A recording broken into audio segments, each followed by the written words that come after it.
नमस्कार, मैं खुशबू कुमारी, सहायक प्राध्यापिका हिंदी विभाग डिग्री कॉलेज जगन्नाथपुर, स्नातक हिंदी प्रतिष्ठा सेमेस्टर 5 DSE 2 विशेष पत्र खंड खा में मैथिली शरण गुप्त के व्यक्तित्व और कृतित्व के विषय में आज हम चर्चा करेंगे। मैथिली शरण गुप्त जिन्हें राष्ट्र कवि का दर्जा प्राप्त है। मैथिली शरण गुप्त का जन्म चिरगांव झांसी में 3 अगस्त सन 1886 ईस्वी को हुआ था। गुप्त जी आधुनिक काल के कवियों में सर्वाधिक लोकप्रिय कवि हैं। उन्हें साहित्य जगत में दद्दा नाम से संबोधित किया जाता था। उनकी जयंती 3 अगस्त को हर वर्ष कवि दिवस के रूप में मनाया जाता है। इनके पिता का नाम रामचरण था, जो कि राम भक्त एवं काव्य प्रेमी थे। इनके काव्य प्रेम की छाया का प्रभाव गुप्त जी के जीवन पर भी पड़ा। कालांतर में गुप्त जी महावीर प्रसाद द्विवेदी जी के संपर्क में आए और उन्हीं को उन्होंने अपना गुरु मानने लगे। मैथिली शरण गुप्त ने 12 वर्ष की अवस्था में ब्रज भाषा में कनकलता नाम से कविता रचना आरंभ किया। उनका जो प्रथम काव्य संग्रह था उसका नाम था रंग में भंग। सन 1912 से 1913 ईस्वी में राष्ट्रीय भावनाओं से ओतप्रोत भरत भारती का प्रकाशन किया। 16 अप्रैल 1941 ईस्वी को वे व्यक्तिगत सत्याग्रह में भाग लेने के कारण गिरफ्तार कर लिए गए।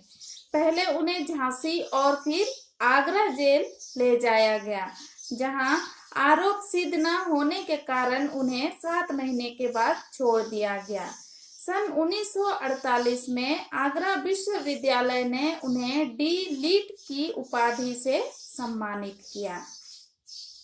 1952 से 1964 तक वे राज्यसभा के सदस्य मनोनीत हुए। तत्कालीन राष्ट्रपति डॉक्टर राजेंद्र प्रसाद ने 1962 ईस्वी में अभिनंदन ग्रंथ भेंट किया तथा हिंदू विश्वविद्यालय के द्वारा डी लिट से सम्मानित किए गए। वे वहां मानद प्रोफेसर के रूप में नियुक्त भी हुए।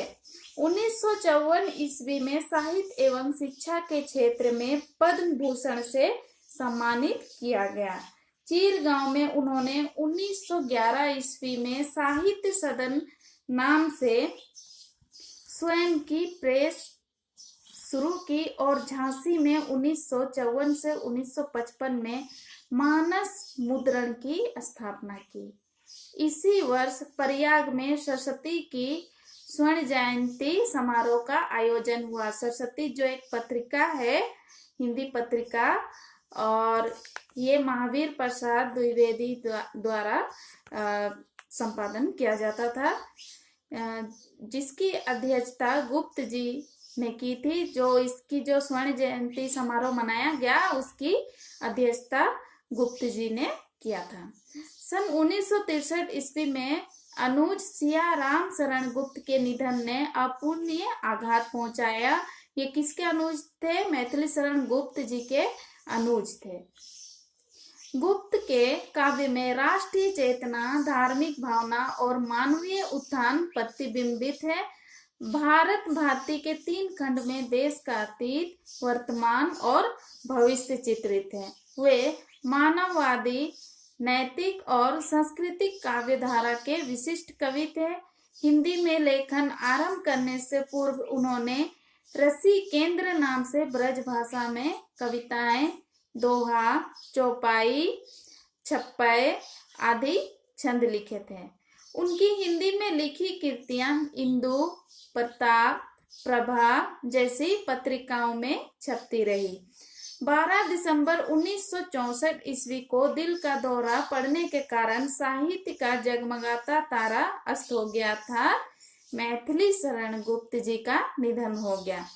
78 वर्ष की आयु में वे 2 महाकाव्य, अनेक खंड काव्य, काव्य गीत और बहुत अनेक नाटक आदि उन्होंने लिखा। धन्यवाद।